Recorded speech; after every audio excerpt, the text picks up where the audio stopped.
Hello, and welcome to Chapter 16 of my SPAD 13 build. Things have been progressing nicely, and these first few pictures will show the airplane actually on its wheels for the first time, kind of a red letter day. One thing I noticed very quickly was the landing gear is very tall. The airplane really sits tall and proud. At the end of this video, there is a short video on the suspension modifications that I made.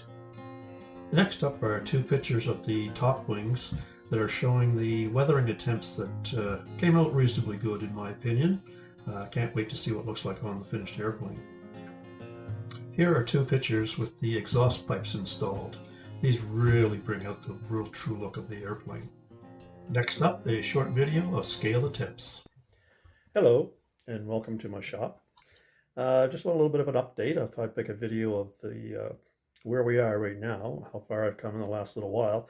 Been spending a fair amount of time on the model, and obviously it's very enjoyable. So anyway, let's take a look, see what's been going on. So here you can see the tail brace wires have been installed, painted, and basically they're at their finished stage right now. You can also see down here where the wires are coming out, that'll be the rudder control. I have pull control for the rudder. The plans didn't call for that, but that's the way the real one was, and I kind of like that idea.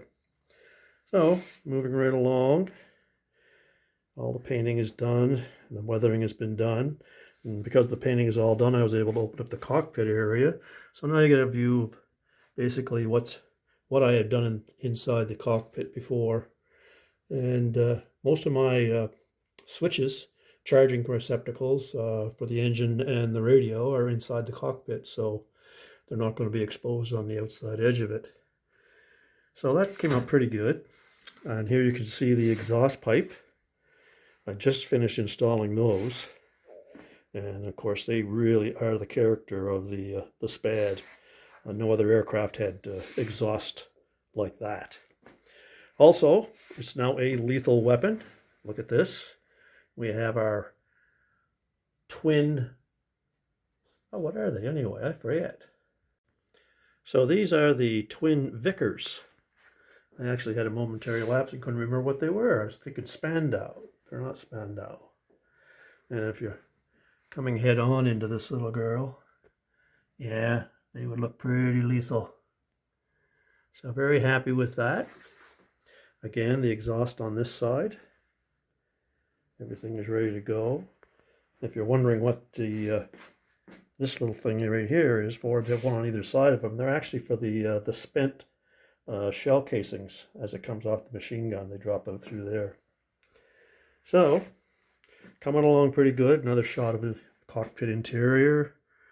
And I tried to get as close to what the original one was, but it was very hard to get the actual replica instruments. So just did the best I could.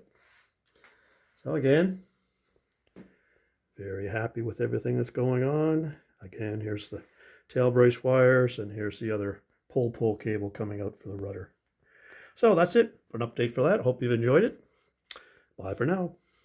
That short video. Here you can see the attachment of the cockpit coaming. Yes, it took a lot of clamps. When you're not paying attention, sometimes you can make small mistakes.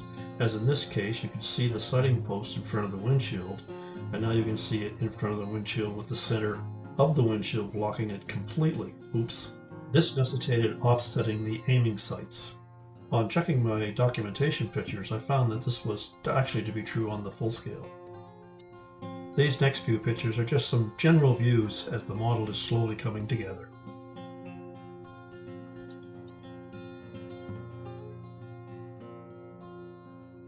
This next picture shows the top center section in place. Also the fuel lines from the top tanks, which also contain my aileron servo wires. Hello, and welcome to my shop. I want to take a few minutes and just go a little bit over the suspension on the SPAD. I deviated quite significantly from what the plans called for. The plans were basically allowing the springiness of the landing gear flexing outwards to become the suspension, and I was not real happy with that. It didn't really look that good, and I decided I could do a little bit better. So what I came up with was I used the initial wire, music wire, for the landing gear, But then I deviated and basically put a solid piece to tie these two together. And then I took and put axles. I'll bring this up a little closer so you can see. So I actually have axles on both sides with pivot points right here, so which allows me to run axles out and put the wheels onto them. And with the little bungee cord system, I can get some flex and some suspension activity. So it was a little bit of work, a little bit of planning, obviously, to make it work, and run into a few little issues that you always do when you start to modify things.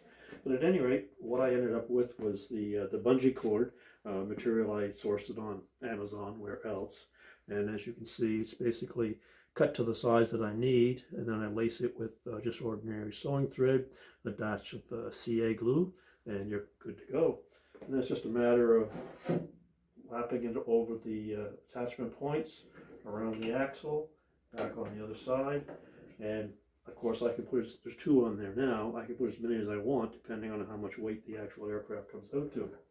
Once that's done, the wheel slips on over the axle, just a washer, keeper, and we're good. So now I have actually functioning suspension. I'm very happy with this. I hope it works out in practice. I don't see any reason why not. And I think it'll make the aircraft look that much more authentic. Thank you. Have a great day. And that's a wrap for chapter 16. I hope you've enjoyed this chapter. If you have, like and subscribe, and stay tuned for future chapters. And thank you very much for joining me today. Have a great day.